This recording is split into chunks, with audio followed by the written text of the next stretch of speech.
The designer stiletto connected with Scarlet's ribs before she understood what was happening. She collapsed under the polished marble of Chicago's Magnificent Mile, her hands clutching her stomach as luxury bags scattered. Blood streamed from her nose.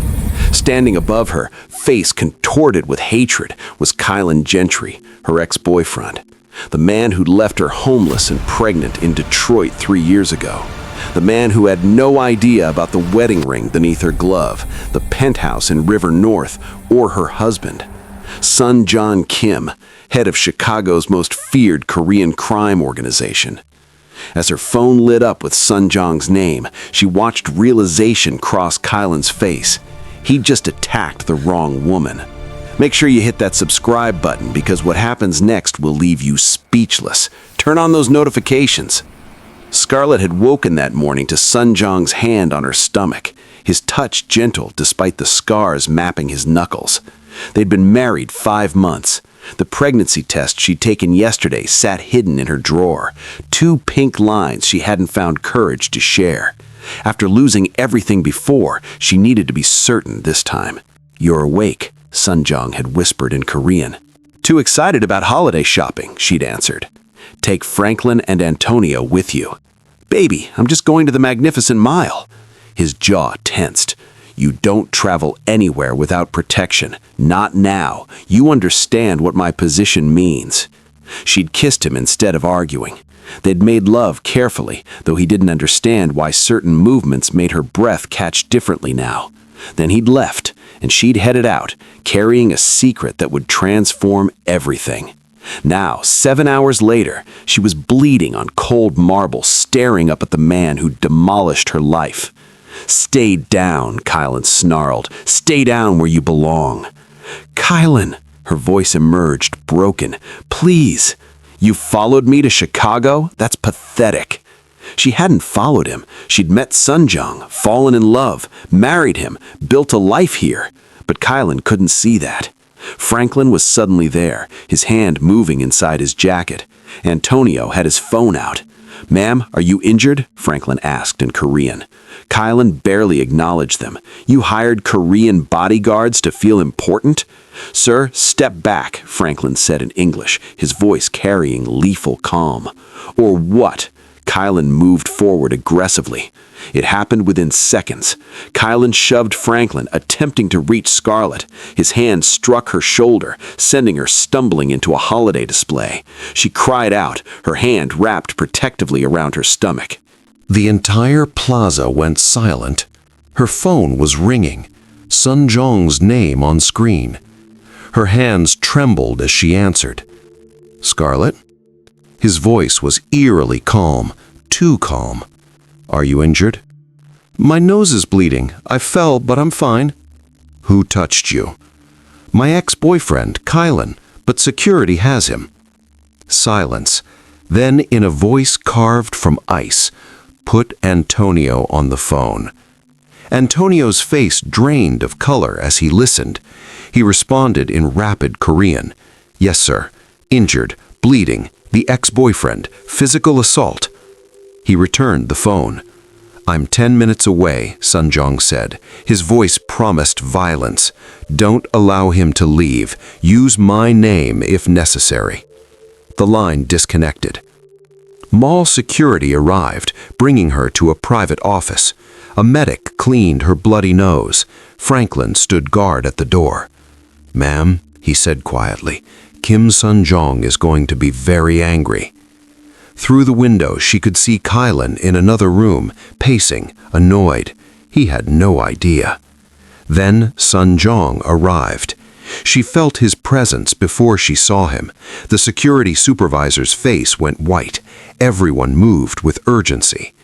The door opened. Sunjang walked in, 8 armed men following. He crossed to her in 3 strides, his hands cupping her face with devastating gentleness. His eyes traveled over her injuries. When he looked at her again, she saw murder. "Tell me exactly what happened." She told him everything: Detroit, the abandonment, the first pregnancy, the miscarriage, finding Kylin today, the attack. Sunjang's hands trembled. You were pregnant before? Yes. You lost a child because of him? Yes. Something dark shifted in his expression. Where is he? Her hand moved instinctively to her stomach. Sunjang saw it. His eyes dropped to where her hand rested, then back to her face. Comprehension dawned. Scarlet. Later, she whispered. Let's resolve this first, then we'll talk. He nodded once. Stay here. He walked out. Scarlet moved to the window. She had to witness this. Sunjang entered where Kylin waited. Kylin looked up, dismissive. About time. I want to file charges. Sunjang moved. One moment still, the next, Kylin was lifted by his throat, slammed against the wall hard enough to crack plaster. My name is Kim Sunjang. The woman you assaulted is my wife. Do you understand what that means? He dropped Kylin, who collapsed, gasping. I didn't know she was married.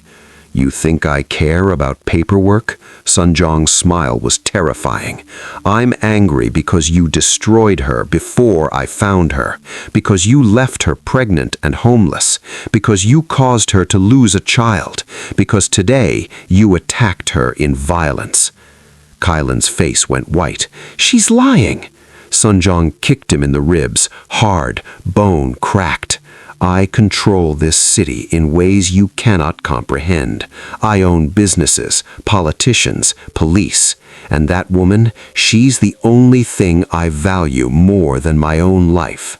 He grabbed Kylin's hair, forcing his head up.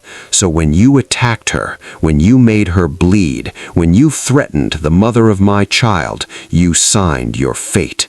Please, Kylin whimpered. I'm sorry. Your apology means nothing. Here's what happens. You issue a public statement apologizing for Detroit, and today you pay full restitution for everything you stole, and you leave Chicago within 24 hours and never return.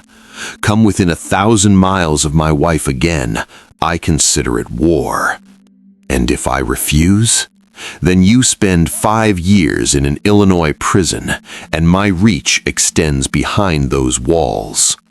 Sunjang stood, straightening his jacket. You have until midnight. My men will escort you to O'Hare. Miss that flight, I cannot guarantee your safety. He walked out, leaving Kylin broken on the floor. When Sunjang returned, Scarlet was by the window. How long? He asked quietly in Korean. 3 months. Why didn't you tell me?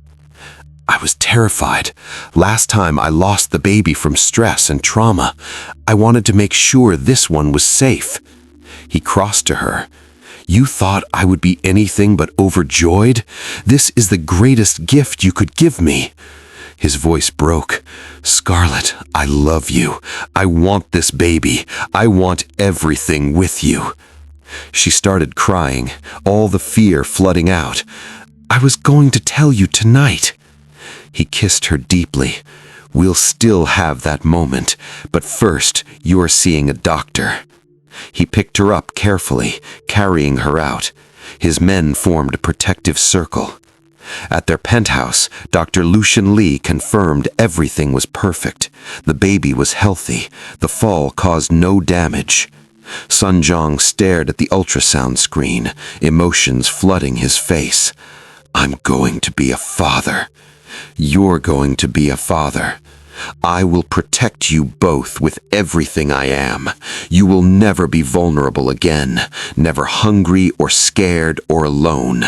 I promise. I know. She believed him absolutely. 3 days later, Kylin's public confession went viral. His reputation was destroyed. Scarlet felt nothing but relief that chapter was closed.